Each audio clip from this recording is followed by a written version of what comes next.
kembali melanjutkan pembahasan hadis-hadis Nabi SAW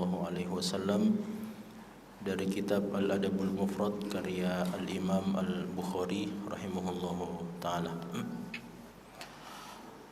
Sekarang kita masuk bab yang ke-48 dengan judul bab man da'a li sahibihi an akthir malahu wa waladahu. Bab orang yang mendoakan kepada sahabatnya supaya harta dan anaknya menjadi banyak. Jadi bab orang yang mendoakan untuk sahabatnya agar dia dikaruniakan harta dan anak yang banyak. Di sini disebutkan satu hadis dari Nabi SAW dan dia adalah hadis yang sahih, diriwayatkan dari sahabat yang mulia Anas bin Malik radhiyallahu taala anhu. Sedikit tentang judul bab ini jamaah sekalian, kita mesti fahami bahwa Imam Bukhari ketika beliau menulis judul bab ini mengatakan man da'a li sahibihi, orang yang mendoakan untuk sahabatnya. Bukan berarti kita mesti memahami dari hadis ini bahwa kita hanya dianjurkan untuk mendoakan sahabat kita, ya, karena memang secara letter terjemahan dari judul bab ini orang yang mendoakan untuk sahabatnya li sahibihi, ya. Dan sahib itu adalah sahabat, sahib itu adalah teman, dia adalah kawan. Maknanya di dalam bahasa Arab ketika diterjemahkan ke dalam bahasa Indonesia. Namun jamaah sekalian, yang dimaksud dengan man da'a li sahibihi di sini, ya, seperti bukan kita pahami secara tekstual jamaah sekalian, tapi mesti difahami bahwa yang dimaksud oleh Imam Bukhari di sini adalah Nabi Muhammad SAW. Jadi man da'a li sahibihi maksudnya orang yang mendoakan kepada sahabatnya, yaitu Nabi Muhammad. Dalam konteks hadis yang diangkat di dalam hadis ini, yang mendoakan itu adalah Nabi Muhammad SAW, dan yang mad'u lahu atau yang didoakan itu adalah sahabat beliau, yaitu Anas bin Malik radhiyallahu ta'ala anhu. Oleh karena jemaah sekalian, kita mesti fahami bahwa judul bab ini, judul bab yang diangkat oleh Imam Bukhari, man da'a li sahibihi, maksudnya Nabi Muhammad yang mendoakan untuk sahabatnya. Nabi Muhammad yang mendoakan untuk sahabatnya. Jadi kita mesti fahami jamaah sekalian bahwa bukan berarti bahwa hadis yang akan sebentar kita akan sampaikan ini artinya anjurannya seseorang mendoakan kepada sahabatnya saja. Ya, bukan seperti itu pemahamannya, tapi maksudnya bahwa Nabi Muhammad dari hadis ini Nabi SAW mengajarkan disyariatkannya untuk mendoakan kaum muslimin secara umum atau orang-orang khusus, orang-orang yang dekat dengan kita, baik itu dia keluarga kita atau bukan keluarga kita, baik itu keluarga dekat ataupun keluarga jauh. Hanya saja memang sengaja disebut di sini li sahibihi karena memang konteksnya orang yang didoakan ini memang adalah sahabatnya Nabi Muhammad SAW. Nah, jadi kita tidak memahami hadis ini secara tekstual bahwa yang disyariatkan untuk kita doakan cuma sahabat-sahabat saja, keluarga-keluarga kita tidak doakan. Nah, makanya dari hadis ini kita bisa memahami, hadis yang akan kita bacakan sebentar, kita bisa memahami bahwa syariat ini atau anjuran ini jamaah sekalian mendoakan kaum muslimin secara umum dan secara khusus kepada keluarga dan orang-orang dekat di antara kita. Nah, di sini hadis yang ke-88 dia adalah hadis yang sahih, diriwayatkan oleh Imam Muslim dan ulama-ulama yang lain dari sahabat yang mulia Anas bin Malik radhiyallahu taala anhu. An Anasin qala, beliau mengatakan dari Anas radhiyallahu anhu, beliau mengatakan dakhaltu 'ala an-nabiy sallallahu alaihi wasallam yauman. Suatu ketika saya masuk menjumpai Nabi Muhammad sallallahu alaihi wasallam pada suatu hari. Kalau kita membaca hadis ini jemaah sekalian, sebenarnya kejadian ini atau peristiwa ini ada dua kemungkinan menurut ulama kita. entah itu memang kemungkinannya bahwa Anas bin Malik radhiyallahu taala anhu, atau kejadian ini kemungkinannya hanya terjadi satu kali saja. Ini kemungkinan yang pertama. Atau kemungkinan yang kedua jamaah sekalian, kejadian ini terjadi dua kali paling minimal. Artinya kejadian ini pernah berulang, ya, pernah berulang, bukan cuma satu kali saja. Dan ini yang kita mesti fahami, bahwa sabda-sabda Nabi SAW atau hadis-hadis yang diriwayatkan oleh para sahabat dari Nabi SAW, ketika para sahabat menceritakan sebuah kejadian yang dirasakan, dilihat, diikuti, disaksikan oleh para sahabat, kemudian ada kemiripan kisah jamaah sekalian yang disebutkan dalam riwayat yang lain oleh sahabat yang lain, bukan berarti kita langsung cocok-cocokkan kalau begitu ini kejadian yang sama. Nah, belum tentu selamanya seperti itu. Jadi ada kemungkinan jamaah sekalian bahwa beberapa riwayat, minimal dua riwayat atau lebih dari itu, ada kemungkinan semua riwayat itu, semua kejadian itu menceritakan satu kejadian yang sama. Hanya saja para sahabat berbeda pendapat atau berbeda ketika meriwayatkan hadis-hadis tersebut dari apa yang mereka lihat dari perbuatan Nabi SAW. Nah, dan terkadang juga jamaah sekalian, para sahabat itu 2 atau 3 orang lebih dari sahabat Nabi SAW meriwayatkan kejadian yang berbeda-beda sebenarnya, meskipun ada kemiripan antara peristiwa yang diriwayatkan oleh Abu Hurairah, Ibnu Abbas, Ibnu Umar, dan sahabat-sahabat yang lain. Tapi bukan berarti kalau sudah ada kemiripannya, berarti ini semua kejadian yang sama. Nah, ini selalu jamaah sekalian, kata para ulama kita, al-babu idza lam tujma' turuquhu lam yatabayyan khata'uhu. Ini selalu perkataan para ulama kita. Kalau mengumpulkan hadis-hadis Nabi SAW dan mempelajari hadis-hadis Nabi, maka yang paling pertama harus dilakukan adalah dikumpulkan semua riwayat-riwayat itu. Harus dikumpulkan semuanya. Jadi ada satu hadis misalnya, maka para ulama harus tahu ini hadis datang dari berapa orang sahabat. Kalau diketahui dia datang cuma dari satu orang sahabat saja, tidak ada sahabat yang lain yang meriwayatkan, dari sahabat ini berapa orang yang meriwayatkannya. Misalnya ada 1 orang, 2 orang, 3 orang, dan seterusnya. Itu semua riwayatnya dikumpulkan.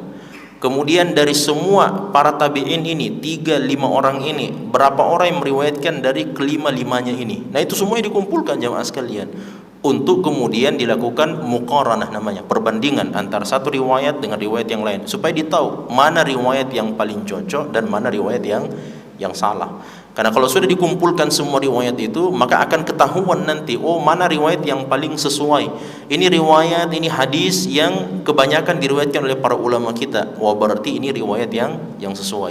Ada satu hadis jamaah sekalian, ini riwayat ini tidak sesuai dengan riwayatnya 5 orang yang lain.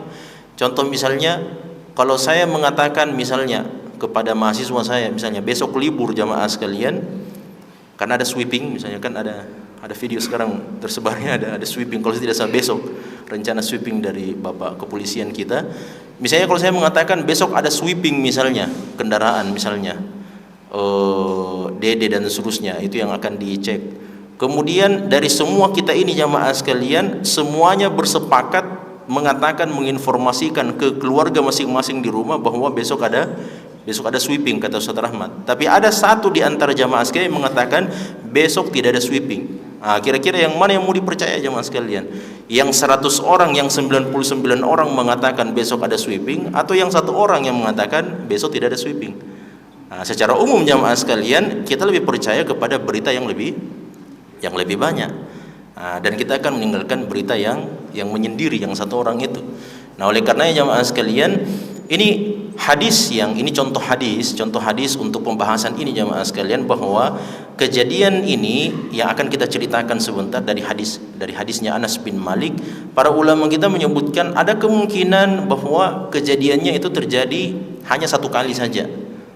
Dan ada kemungkinan juga bahwa kejadian ini berulang beberapa kali jamaah sekalian, terjadi dalam kehidupan Nabi dan dalam kehidupan keluarganya Anas bin Malik radhiyallahu ta'ala anhu.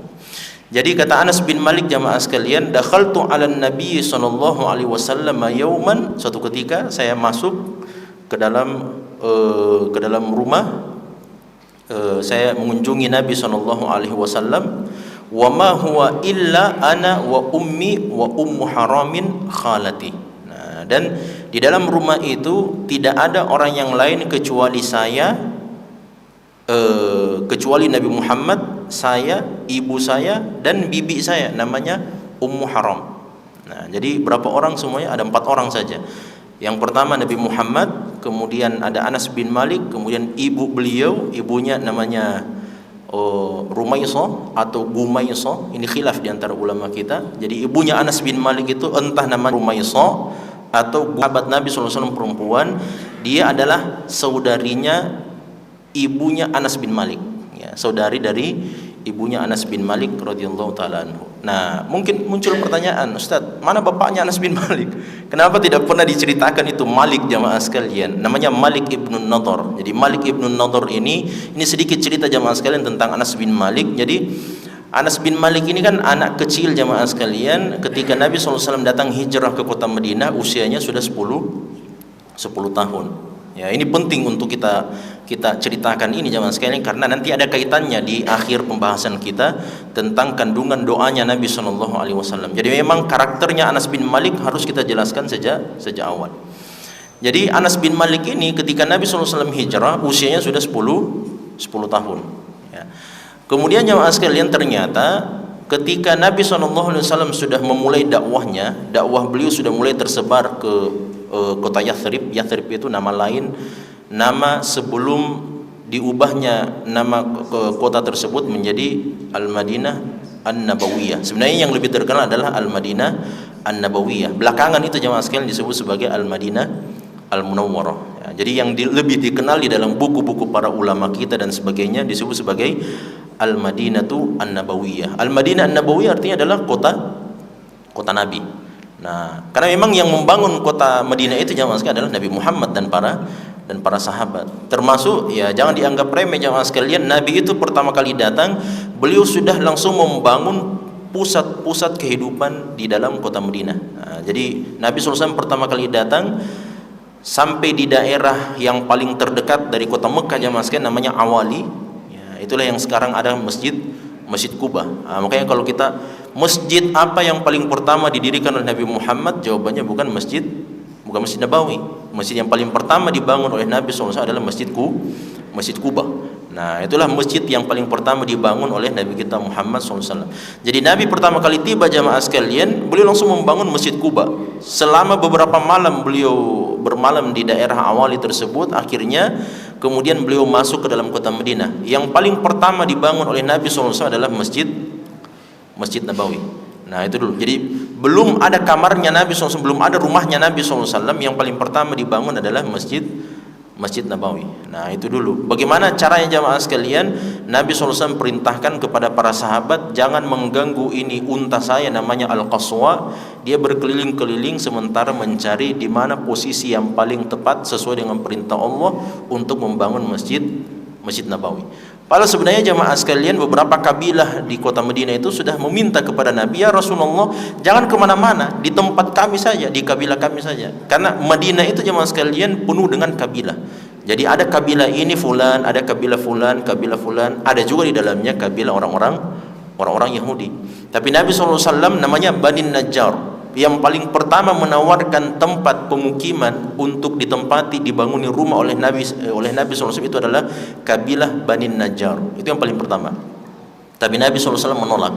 Nah, saya mengikuti perintah Allah SWT, jangan kalian halangi ini unta saya untuk dia mencari posisi. Fa innaha ma'murah, kata Nabi. Fa innaha ma'murah, karena sungguhnya unta saya ini dia berjalan berkeliling-keliling seperti itu, dia itu sementara diperintah oleh Allah Subhanahu wa ta'ala. Hatta idza barakat, sampai ketika unta Nabi SAW itu sudah menderum atau sudah duduk di sebuah tempat, maka Nabi mengatakan, disinilah saya akan mendirikan masjid saya. Nah, jadi yang paling pertama dibangun oleh Nabi SAW adalah masjid. Kemudian setelah itu apa lagi yang dibangun oleh Nabi? Pasar. Langsung pasar dibangun sama Nabi SAW. Setelah itu pasar itu letaknya di daerah utara, ya, daerah utara dari Masjid Nabawi. Bukan daerah utara, daerah selatan. Daerah selatannya Masjid Nabawi. Jadi bagian depannya Masjid Nabawi itu tempat pasar yang langsung dibangun oleh Nabi SAW. Nah, ketika Nabi SAW datang jamaah sekalian, ternyata ini sahabat-sahabat Nabi SAW yang memang sudah pertama kali memeluk agama Islam, termasuk di antara yang paling pertama memeluk agama Islam, ibunya Anas bin Malik. Itulah dia tadi yang kita sebut Ummu Sulaim. Ummu Sulaim ini termasuk di antara orang-orang Madinah yang paling pertama kali memeluk agama Islam sebelum sahabat-sahabat yang lain masuk ke dalam agama Islam. Makanya jamaah sekalian, relasi hubungan antara Nabi Muhammad dengan Ummu Sulaim itu hubungan yang sangat kuat sebenarnya. Karena memang ya beliaulah di antara orang yang berbaiat kepada Nabi SAW untuk menolong Rasulullah SAW. Apalagi ketika datang Nabi SAW ke kota Madinah, Ummu Sulaim itu melihat jamaah sekalian, ketika dia sudah masuk Islam, Ummu Sulaim kemudian datang dengan bajunya yang lebar, kemudian beliau membawa kayak ada barang besar di dalam bajunya yang lebar itu jamaah sekalian. Meskipun sebenarnya belum turun perintah berhijab kan. Perintah berhijab itu berapa tahun setelahnya, setelah Nabi SAW hijrah.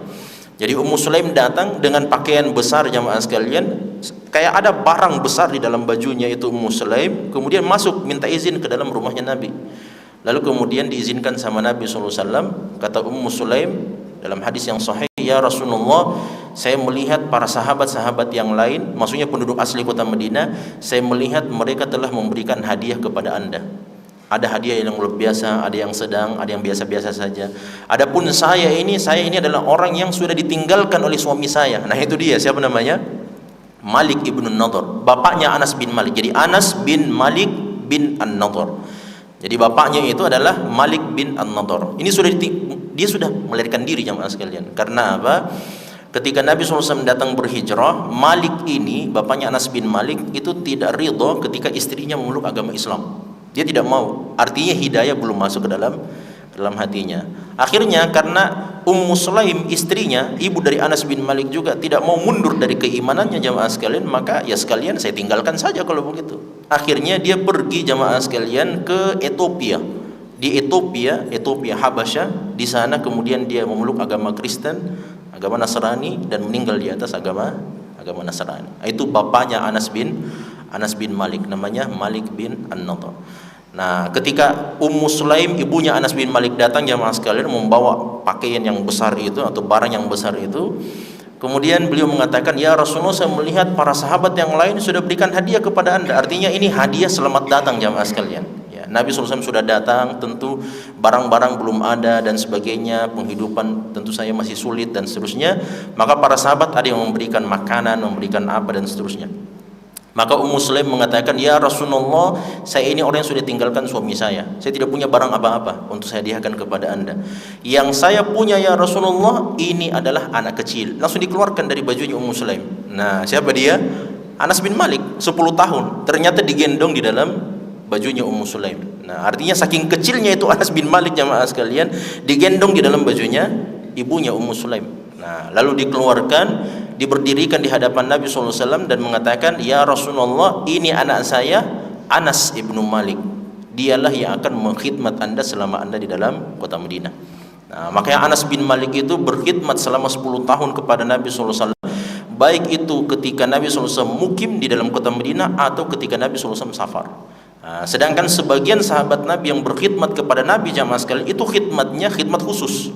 Nah, contoh misalnya Abdullah bin Mas'ud, khidmatnya Ibnu Mas'ud. Ibnu Mas'ud itu punya laqab, beliau punya gelar. Apa gelarnya? Sahibus Sawadataini. Jadi kalau kita baca-baca sejarah jamaah sekalian, Ibnu Mas'ud itu juga dikenal dengan nama Sahibus Sawadataini, orang yang memiliki dua benda hitam. Apa benda hitam itu jamaah sekalian? Satu, sendalnya Nabi SAW, dan yang kedua adalah siwaknya Nabi SAW. Nah, itu Ibnu Mas'ud. Jadi kalau Nabi SAW pergi kemana-mana jamaah sekalian, safar dan seterusnya, kemudian sendalnya Nabi SAW, Nabi harus menggunakan terompah atau menggunakan sepatu, menggunakan khuf namanya, maka sendalnya Nabi SAW siapa yang pegang? Ibnu Mas'ud. Ada juga sahabat Nabi, cuma saya lupa namanya siapa, sahabat Nabi yang khusus menjaga dan membawakan bantalnya Nabi SAW. Bantalnya Nabi SAW.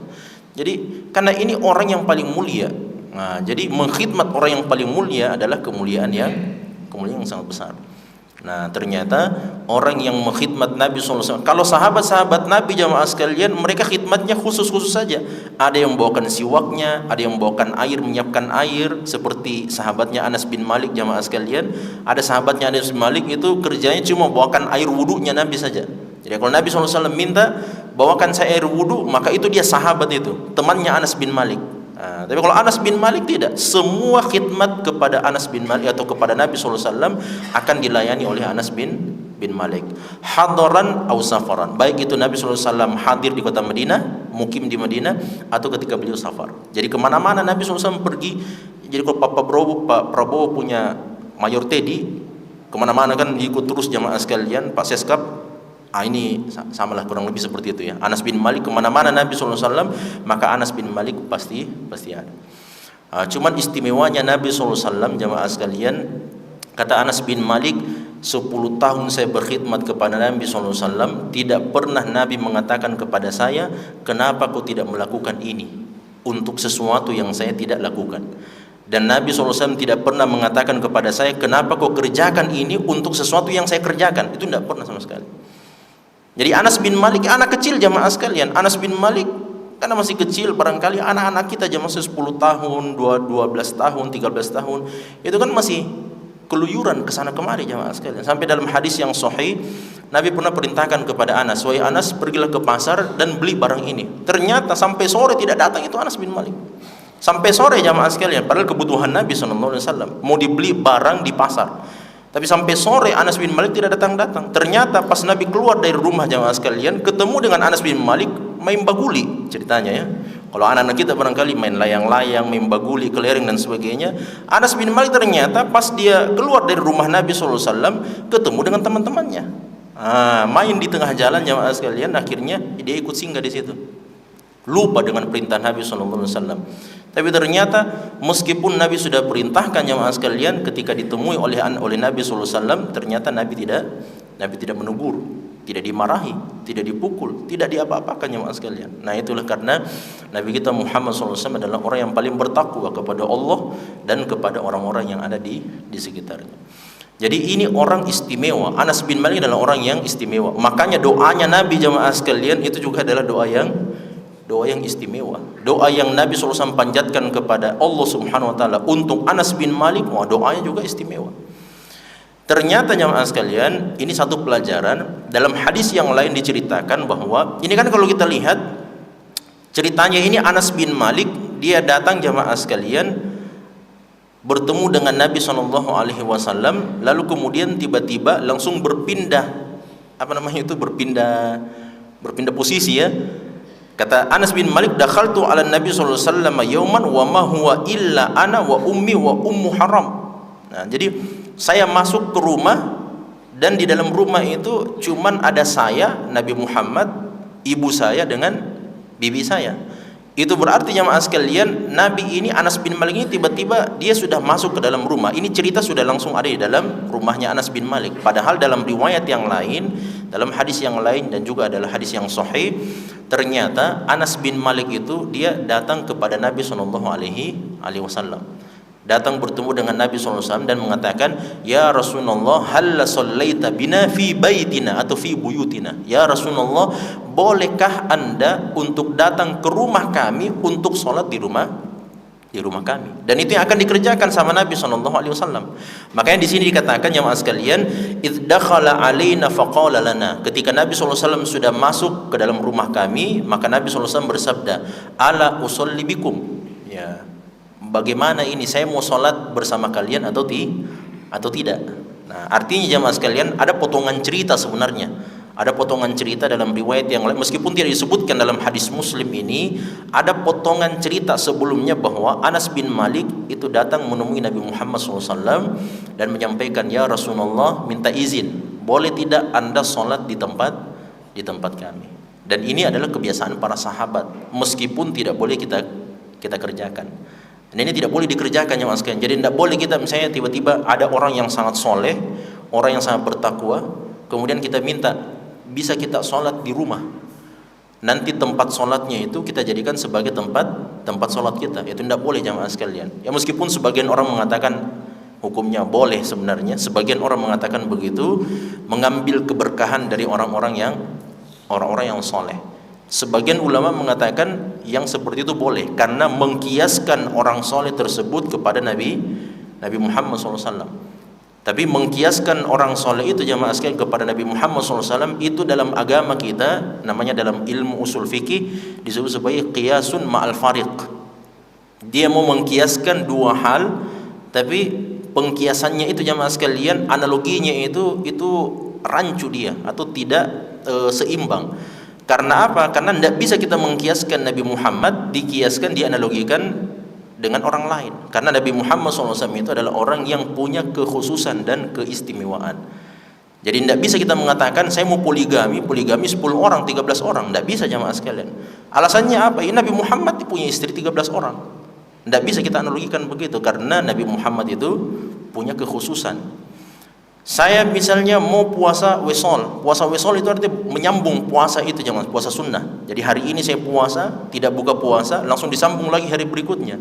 Nah, itu tidak boleh meskipun Nabi Muhammad melakukan perbuatan tersebut, tapi itu adalah bentuk kekhususan untuk Nabi kita Muhammad SAW, tidak boleh diikuti, bahkan dilarang sama Nabi SAW.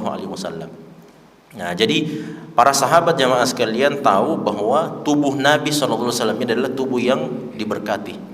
Makanya suatu ketika Umar bin Khattab radhiyallahu taala anhu ketika beliau melaksanakan ibadah haji atau ibadah umrah, pas mau tawaf jamaah sekalian di seputar Ka'bah, ketika beliau mau mengambil tawafnya, beliau ingin mencium Hajar Aswad, tiba-tiba beliau mengatakan begini dalam hadis yang sahih.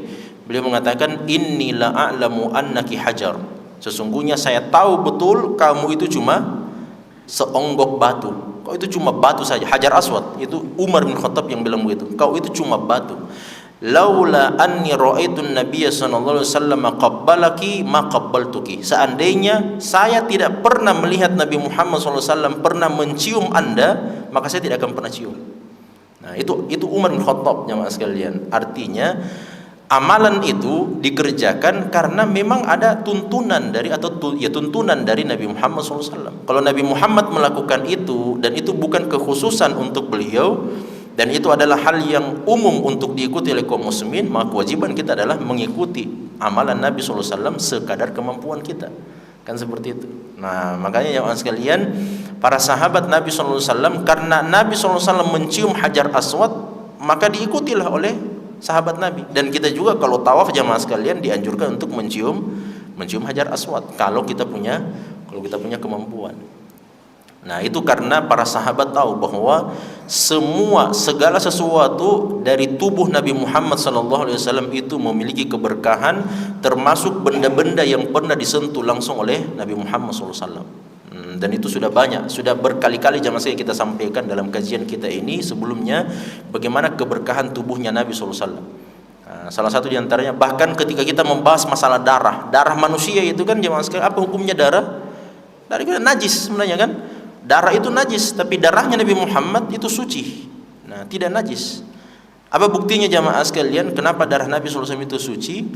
Nabi SAW pernah berbekam, kemudian ini saya sudah sampaikan juga. Nabi pernah berbekam, kemudian memerintahkan kepada Abdullah bin Zubair bin Awam untuk membuang darahnya Nabi SAW. Kata Nabi SAW, buanglah darah saya ini di tempat yang tidak dilihat oleh orang. Nah, akhirnya dia pergi buang jamaah sekalian, kemudian kembali. Setelah kembali, Nabi bertanya, "Wahai Abdullah, kau buang di mana itu?" Kata Abdullah, "Saya buang di tempat yang tidak akan mungkin dilihat sama orang lain." Di mana itu? Ya saya minum. Karena dia minum jamaah sekalian, tidak mungkin ada orang lihat kan? Maka apa kata Nabi SAW? Nabi tidak mengingkari. Seandainya itu tidak boleh dilakukan jamaah sekalian, seandainya darahnya Nabi itu najis, Nabi SAW pasti sudah langsung perintahkan untuk dimuntahkan. Sebagaimana dulu Hasan itu masih kecil-kecil jamaah sekalian, beliau masuk ke dalam rumah Nabi, ada kurma yang diambil di lantai, kemudian dia kasih masuk dalam mulutnya, dikunyah jamaah sekalian, ditelan. Apa kata Nabi SAW? Seandainya saya tidak khawatir ini kurma sedekah, dan Nabi Muhammad dan semua keturunannya tidak boleh memakan harta infak, zakat dan sedekah, tidak boleh. Yang boleh itu cuma hadiah. termasuk keturunan Nabi SAW. Kata Nabi, seandainya saya tidak khawatir ini kurma sedekah jamaah sekalian, maka saya izinkan ini. Tapi tidak boleh, karena khawatirnya Nabi ini kurma sedekah dan ini haram bagi Nabi SAW dan semua keturunannya, maka dikeluarkan itu, dimasukkan jarinya Nabi SAW ke dalam mulutnya Hasan supaya dimuntahkan. Nah, itu seandainya itu darah jamaah sekalian najis, maka akan diperintahkan sama Nabi, dimuntahkan itu darah Nabi SAW. Tapi karena dia adalah darah yang suci jamaah sekalian, khusus untuk Nabi SAW, maka apa kata Nabi SAW? Kalau begitu ada dua hal yang kamu dapatkan, kata Nabi SAW. Yang pertama, kamu tidak akan disentuh oleh api neraka, itu jelas, karena orang yang darahnya bercampur dengan darah Nabi SAW tidak akan disentuh dengan api neraka. Kemudian yang kedua jamaah sekalian, kamu akan menjadi fitnah bagi orang-orang yang datang setelahmu. Itu Abdullah bin Zubair. Kenapa jamaah sekalian? Sebenarnya panjang ceritanya jamaah sekalian, cuma ya, intinya dia menjadi fitnah bagi Hajjaj bin Yusuf Ats-Tsaqafi untuk gonjang-ganjing pemerintahan setelah pemerintahannya Muawiyah bin Abi Sufyan. Nah, setelah pemerintahan Muawiyah bin Abi Sufyan itu kan gonjang-ganjing. Siapa yang naik setelahnya? Apakah Yazid atau siapa? Ataukah Abdullah bin Zubair bin Awam yang ada di Mekah? Itu akhirnya menjadi fitnah bagi masyarakat Muslim pada saat itu. Nah, termasuk jamaah sekalian benda-benda yang disentuh sama Nabi, rambut Nabi SAW. Khalid bin Walid itu jamaah sekalian, di dalam pecinya, dalam songkoknya itu ada beberapa helai rambutnya Nabi SAW. Kata Khalid bin Walid radhiyallahu ta'ala anhu, kami kalau ditimpa penyakit, kalau lagi sakit-sakit jamaah sekalian, kami ambil air, dimasukkan itu rambut Nabi SAW, kemudian dikeluarkan, dikocok-kocok, dikeluarkan lagi rambutnya, baru diminum, sembuh setelah itu. Nah, itu kekhususan, bukan rambut sembarangan ya. Jangan kita lihat di bantal kita ada rambut istri, kemudian ini bisa barangkali Ustaz Rahmat bilang kemarin. Tidak bisa seperti itu, karena itu kekhususan untuk Nabi Muhammad SAW. Makanya jamaah sekalian, para sahabat faham kenapa Anas bin Malik meminta kepada Nabi SAW, ya Rasulullah, boleh tidak minta izin Anda sholat di dalam rumah kami? Karena kalau Nabi SAW sholat di sebuah tempat jamaah sekalian, itu berarti kulit Nabi SAW bersentuhan di tempat tersebut. Jelas ya? Maka tempat tersebut akhirnya mendapatkan keberkahan dari Nabi SAW. Itulah alasannya kenapa Anas bin Malik minta, ya Rasulullah, boleh tidak Anda sholat di rumah?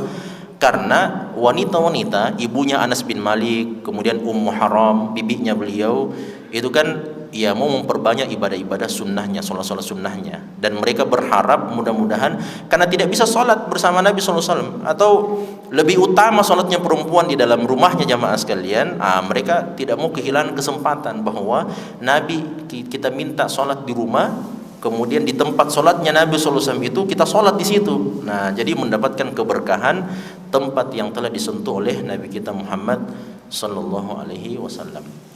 Nah, kemudian Nabi SAW akhirnya Nabi bertanya, ala usolli bikum, ya mau tidak saya sholat, ya sholat bersama kalian. Wadaka fi ghairi waktu sholat. Dan ternyata Nabi itu datang berkunjung jamaah sekalian di luar waktu sholat. Di luar waktu. Artinya sholat yang dikerjakan sama Nabi ini adalah sholat sunnah, bukan sholat wajib. Karena kewajiban seorang pemimpin adalah memimpin sholat berjamaah, ya, sholat di masjid kaum muslimin. Itu tugas pemimpin jamaah sekalian. Maka Nabi SAW kemudian faqala rajulun minal qaum, maka berkatalah salah seorang di antara orang yang hadir di dalam majlis hadisnya Anas bin Malik.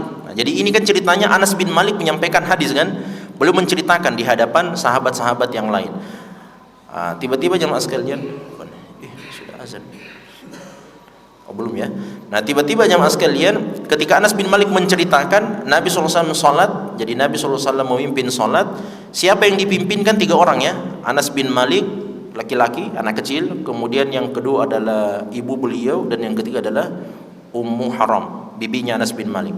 Maka berkata salah seorang di antara mereka, di antara jamaahnya Anas bin Malik, fa aina ja'ala Anasan minhu. Nah, di mana itu Nabi SAW meletakkan Anas bin Malik itu di posisi mana? Karena yang kita tahu jamaah sekalian, dalam fikih sholat berjamaah, anak kecil itu kalau dia sholat berjamaah dia harusnya di belakang softnya pria dewasa kan. Jadi ini imam jamaah sekalian, kemudian shaf berjamaah laki-laki pria dewasa, kemudian jamaah anak-anak kecil laki-laki, kemudian jamaah anak kecil perempuan, kemudian setelah itu jamaah dewasa perempuan. Kan seperti itu urutannya. Jadi pria dewasa, anak kecil laki-laki, anak kecil perempuan, baru kemudian jamaah perempuan dewasa. Jadi urutan sholat berjamaah, shaf dalam sholat berjamaah seperti itu. Nah, cuman karena yang laki-laki ini makmum cuma satu orang, maka bertanyalah salah seorang yang mendengarkan hadis Anas ini, di mana itu Anas bin Malik diletakkan? Apakah di belakangnya Nabi, di samping kanan kah, di samping kiri? Yang jelas bukan di depan Nabi SAW. Karena kalau di depannya imam, batal sholat berjamaahnya dia, tidak sah sholat berjamaahnya. Nah, maka apa dikatakan? Faqala ja'alahu an yaminihi. Ya, jadi ternyata Anas bin Malik itu diletakkan di samping kanan. Nah, jadi kita mengambil pelajaran di sini jemaah sekalian. Yang pertama, bagaimana kesungguhan para ulama salaf, ulama-ulama terdahulu itu ketika mereka mempelajari agama Islam. Nah, ini kan sebenarnya cerita ini jemaah sekalian, cerita disampaikan oleh Anas bin Malik radhiyallahu taala anhu. Tapi ketika berkaitan dengan pembahasan fikih, khususnya fikih ibadah salat, mereka langsung bertanya itu. Nah, ini kan orang Nabi sementara mau sholat, tiba-tiba muncul pertanyaan, Anas bin Malik di mana posisinya? Apakah di belakangnya Nabi, di samping kanan kah, atau di samping kiri? Nah, itu kan muncul pertanyaan karena jamaah sekalian dalam riwayat yang lain, dalam hadis yang sahih, riwayat Ibnu Abbas. Nah, Ibnu Abbas itu jamaah sekalian pernah sholat malam bersama Nabi, sholat di samping kirinya Nabi SAW. Nah, jadi apa yang dikatakan oleh Ibnu Abbas ketika beliau sholat di belakang Nabi, di samping kirinya Nabi SAW, maka Nabi SAW sadar bahwa Ibnu Abbas sholat di samping kiri saya. Maka apa kata Ibnu Abbas? Fa'akhadha bi ra'si. Maka Nabi SAW memegang kepala saya, kemudian dijewer ini telinganya Anas Ibnu Abbas, ditarik telinganya sama Nabi SAW, kemudian dikasih keliling seperti ini. Jadi dikasih keliling. Jadi ini kan posisi di kiri ya. Ditarik telinganya Ibnu Abbas, karena Ibnu Abbas masih anak-anak juga. Ditarik telinganya Ibnu Abbas, kemudian dibuat dia berjalan di belakang Nabi SAW sampai berdiri di samping kanannya Nabi SAW. Nah, ini menjadi pelajaran yang sekalian bahwa dalam pembahasan fikih sholat berjamaah, kalau jamaahnya banyak laki-laki, maka seperti yang tadi kita bahas. Jadi jamaah laki-laki dewasa, kemudian anak-anak, kemudian anak-anak perempuan, lalu setelah itu ibu-ibu atau dewasa perempuan. Kalau seandainya dia cuma satu orang saja jamaah laki-laki, maka posisinya berdiri di samping kanan. Di sini khilaf, apakah dia sejajar atau dia mundur sedikit? Itu khilaf di antara para ulama kita. Ada yang mengatakan sejajar, ada yang bilang mundur sedikit dari posisinya imam. Kemudian bagaimana jamaah sekalian kalau seandainya tidak ada tempat yang lain, tidak ada tempat, misalnya ini posisinya tidak ada lagi, ini posisi di belakang dan tidak ada juga di samping kanan, maka boleh mengambil di posisi samping kiri karena kondisinya darurat.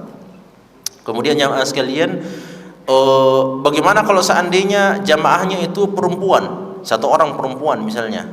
Jadi jamaahnya kalau satu orang perempuan, kalau seperti misalnya bapak-bapak kita misalnya pimpin sholat malam misalnya ya di rumah kita, maka bagaimana posisinya? Bukan di samping kanan kita seperti laki-laki, dia posisinya tepat di belakang imam. Jadi kita di sini misalnya kita di sini, maka posisinya ibu istri, maka dia posisinya pas di belakang, tepat di belakang kita. Nah, oleh karena jamaah sekalian, ini ya salah satu pembahasan fikih yang disebutkan di dalam hadis ini. Tsumma shalla bina, kemudian Nabi sallallahu alaihi wasallam salat bersama kami, memimpin salat sunnah ini. Pelajaran bahwa salat sunnah jamaah sekalian juga bisa dikerjakan secara berjamaah. Yang penting tidak dijadikan sebagai kebiasaan. Ya memang ada salat sunnah yang memang dianjurkan itu berjamaah dan memang dikerjakan secara berjamaah sama Nabi Muhammad SAW. Contohnya salat tarawih. Salat tarawih pernah dikerjakan sama Nabi SAW. Salat sunnah dikerjakan secara berjamaah. Tapi hukum asalnya salat sunnah itu dikerjakan sendiri. Salat duha, mungkin salat duha, maka hukum asalnya salat duha sendiri-sendiri. Tapi kalau sesekali mau dikerjakan jamaah sekalian secara berjamaah, hukumnya boleh. Sesekali, ya tidak secara terus menerus. Kemudian setelah sholat jamaah sekalian, apa kata Anas? Thumma da'a lana ahlal baiti bi kulli khairin min khairid dunya wal akhirah. Nah, kata Anas bin Malik, setelah kami sholat, maka Nabi SAW mendoakan ahlul bait maksudnya penghuni rumah ini, yaitu Anas bin Malik, kemudian ibunya dan tantenya, semuanya didoakan dengan kebaikan-kebaikan dunia dan akhirat. Nah, coba dibayangkan, ya, kebaikan dunia dan akhirat didoakan oleh Nabi Muhammad. Kira-kira doa apa yang terbetik jamaah sekalian?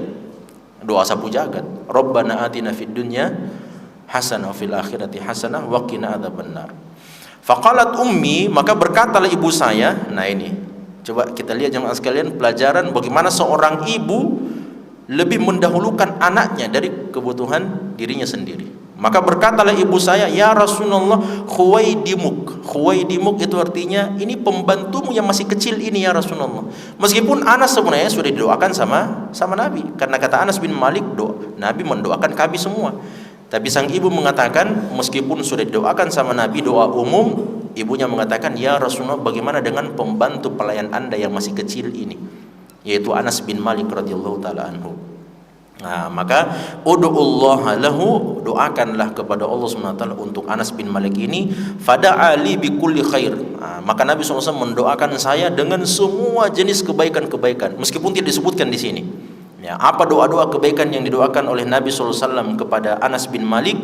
Wa kana fi akhir du'aihi an qala, dan di bagian akhir doanya Nabi SAW kepada Anas bin Malik jamaah sekalian, Allahumma akthir malahu wa waladahu wa barik lahu. Kata Anas bin Malik, ya Allah, perbanyaklah hartanya ini anak dan anak keturunannya, dan berkatilah dia di dalamnya. Nah, ini jangan lupa, ini doa yang paling terakhir jamaah sekalian. Karena kalau kita mendoakan keluarga kita, ya Allah perbanyaklah anak-anaknya, perbanyaklah hartanya, tapi kita tidak minta supaya diberkati di dalam harta dan anak-anak kita, bisa menjadi bahaya itu. Karena dalam Al-Quran surat At-Taghabun Allah mengatakan harta dan anak adalah fitnah. Nah, makanya ada ini jamaah sekalian, langsung datang langsung datang kondisinya,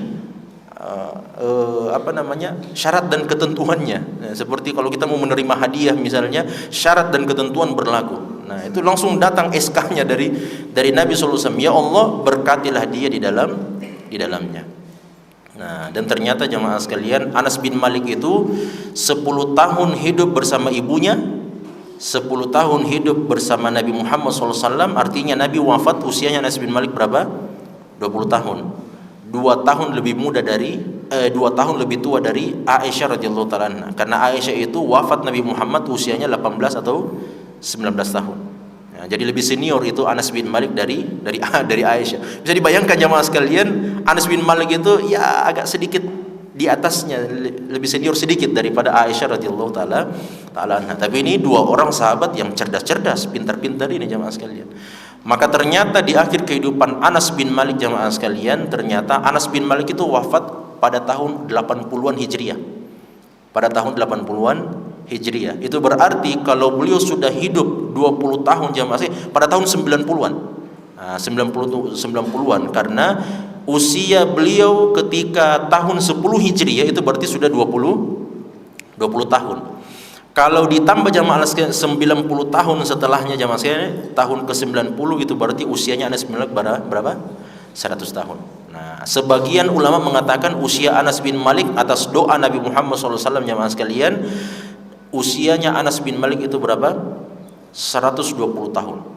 Sebagian riwayat dari ulama kita mengatakan, ada yang mengatakan 100 tahun dan ada juga yang mengatakan 120 tahun.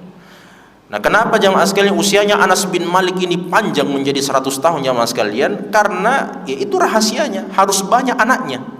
Nah, kalau banyak anaknya jamaah sekalian, maka usianya juga diperpanjang. Meskipun Anas bin Malik tidak tahu berapa jumlah anaknya. Dalam riwayat dikatakan, datang salah seorang di antara anak keturunan saya dan mengabarkan kepada saya bahwa jumlah anak keturunan saya adalah 95 orang. Nah, jumlah anak keturunan 95 orang. Ya, bisa dibayangkan berapa istrinya Anas bin Malik ya. Nah, kemudian ada juga riwayat yang mengatakan jumlah anaknya, karena ini doanya Nabi jamaah sekalian, doa Nabi SAW. Berapa jumlah anak beliau, jumlah ya anak beliau ada yang mengatakan 95, ada yang mengatakan 120 orang. Jelas ya? 120 orang. Dan hartanya Anas bin Malik jamaah sekalian, harta yang sangat banyak, harta yang melimpah ruah. Bahkan dikatakan tidak ada orang yang lebih kaya daripada Anas bin Malik setelah wafatnya Nabi sallallahu alaihi wasallam. Itu karena berkat doanya Nabi sallallahu alaihi wasallam. Tapi subhanallah, doanya Nabi sallallahu alaihi wasallam, wa barik lahu, berikanlah keberkahan untuknya. Kata Anas bin Malik dalam riwayat, saya tidak memegang semua harta saya, baik itu emas ataupun perak, kecuali cincin yang ada di tangan saya. Artinya hartanya Anas bin Malik itu bukan untuk beli iPhone 17 Pro Max, bukan untuk itu jamaah sekalian, tapi hartanya Anas bin Malik digunakan untuk apa? Kebaikan, ketaatan kepada Allah Subhanahu wa taala. Harta yang banyak berberkah, dan seperti itu dia. Fungsinya untuk di jalan Allah Subhanahu wa taala. Jamaah dirahmati Allah Subhanahu wa taala, ini anjuran, kita doakan keluarga-keluarga kita semuanya. Doakan Kak juga, saya doakan Kak semuanya.